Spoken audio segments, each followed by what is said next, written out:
Douala, la capitale économique du Cameroun, est depuis des années un hub majeur pour le trafic de stupéfiants en Afrique centrale.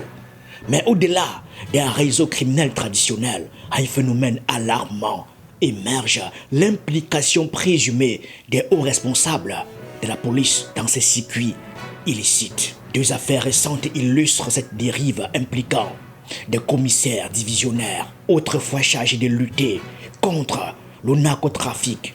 Le cas du commissaire divisionnaire Amadou Oumarou, limogé en février 2026 pour la disparition d'une cargaison de drogue évaluée à 600 millions de francs CFA, fait écho à celui de Babangida Amadou, arrêté en 2023 pour des faits similaires à l'aéroport international de Douala.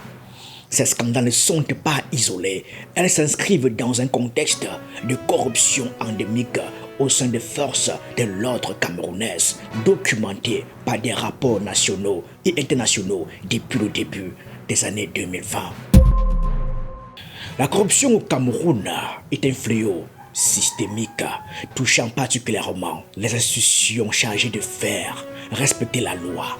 Selon un rapport de la Commission nationale anticorruption, la CONAC, publié en 2024, la police et la gendarmerie figurent parmi les secteurs les plus affectés, avec des pratiques allant de la petite corruption quotidienne au détournement massif. Une enquête d'Afro-Baromètre en 2021 révélait que 91% des Camerounais estimaient que les agents de la police et les services fiscaux étaient impliqués dans des actes de corruption. Ce sentiment est corroboré par l'indice mondial du crime organisé 2023 qui pointe des niveaux élevés de corruption dans les forces de l'ordre, facilitant le trafic de drogue et le détournement des fonds publics.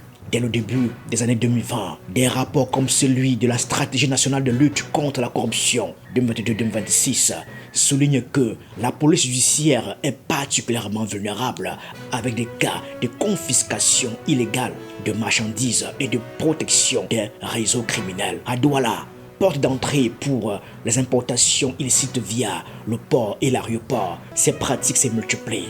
Un rapport du ministère de la Justice sur les droits de l'homme en 2021 note que la corruption prive les citoyens d'un procès équitable et mine la confiance dans les institutions. Des études plus récentes comme celle de Bertelsmann Stiftung en 2024 décrivent une grande corruption impliquant des élites souvent politiquement motivées et une petite corruption rampante chez les agents de base. Ces dysfonctionnements favorisent l'essor du narcotrafic.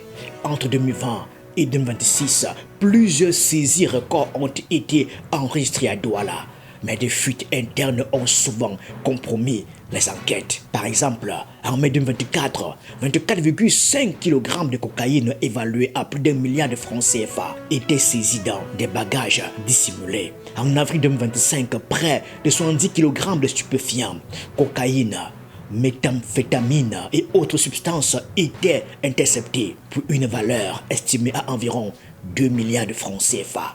Quelques mois plus tard, en juin 2025, une cargaison d'environ 200 kg de cocaïne, évaluée à près de 9 milliards de francs CFA, était découverte dans des fûts en plastique. Enfin, en février 2026, les services des douanes réalisèrent une saisie record de 2481 kg de stupéfiants, dont plus d'une tonne de cocaïne et plusieurs millions de comprimés de tramadol, pour une valeur estimée à près de 50 milliards de francs CFA, un record national.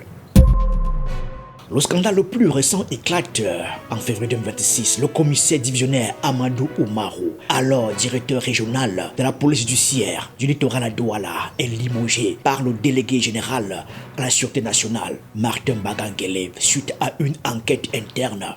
Une cargaison de stupéfiants saisie en 2025, évaluée à plus de 600 millions de francs CFA, a disparu des scellés conservés dans les locaux de la DRPJ. Au lieu d'être détruite ou transférée, la drogue aurait été écoulée sur le marché noir pour environ 30 millions de francs CFA, a confirmé Des sources locales citées par plusieurs médias évoquent également des allégations de protection des réseaux des faussaires fonciers par Amadou Oumarou, bien que ces accusations restent à prouver. L'enquête lancée sur instruction directe de Mbagagele a impliqué des éléments de la PJ initialement menacés de sanctions qui ont mis en cause leur supérieur. Amadou Oumarou risque une arrestation imminente selon des rapports de plusieurs sources.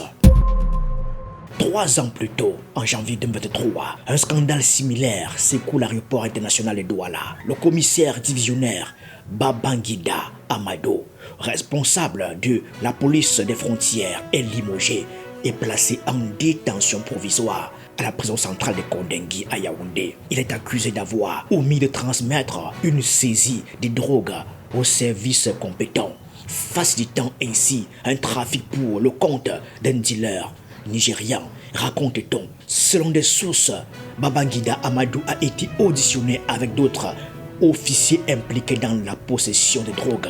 Il nie les faits, mais des preuves indiquent un réseau aéroportuaire. Des voix rapportent qu'il a été arrêté pour trafic de drogue et des sources confirment son placement sous mandat de dépôt. Face à ce scandale, le DGSN Martin Mbagagele mène une campagne ferme contre la corruption.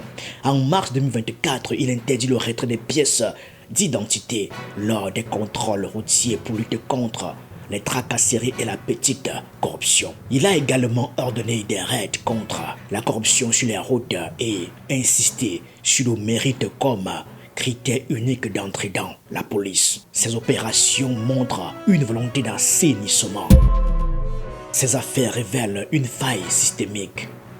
La tentation du gain facile dans un contexte de salaire modeste et de pression externe.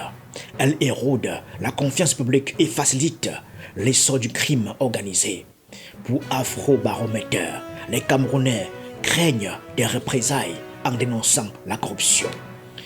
Des experts comme ceux de la CONAC appellent à plus de sanctions administratives et judiciaires, avec 31 administrations ayant puni des actes en 2024. Pour endiguer ce fléau, une réforme globale s'impose. Renforcement des contrôles internes, augmentation des salaires et coopération internationale. Martin Mbagagele incarne cette lutte, mais son succès dépendra de la volonté politique au sommet. À Douala, épicentre du problème, l'avenir dira si ces limogeages marquent un tournant ou restent des cas isolés. Merci.